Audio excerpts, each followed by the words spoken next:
నోరూరించే సేమియా కేసరి చాలా తక్కువ టైంలో ఈజీగా ప్రిపేర్ చేసుకోవచ్చండోయ్. 1 కప్పు వరకు సేమియా అయితే తీసేసుకోండి. ఇప్పుడు స్టవ్ వెలిగించి కడాయి పెట్టుకొని 2 స్పూన్ల వరకు నెయ్యి అయితే వేసుకోండి.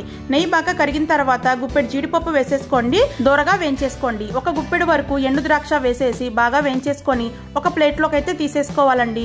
సేమ్ అదే కడాయిలోకి 1 కప్పు వరకు సేమియా వేసేసి గోల్డెన్ బ్రౌన్ కలర్ వచ్చే వరకు బాగా వేయించుకొని ఒక ప్లేట్లోకి అయితే తీసేసుకోవాలండి.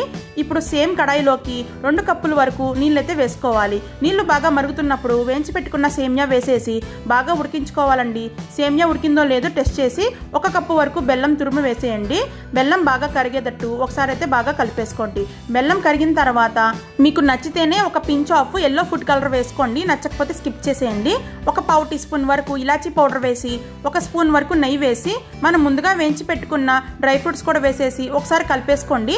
ఎంతో రుచికరమైన సేమియా కేసరి రెడీ. చాలా టేస్టీగా ఉంటుందండోయ్.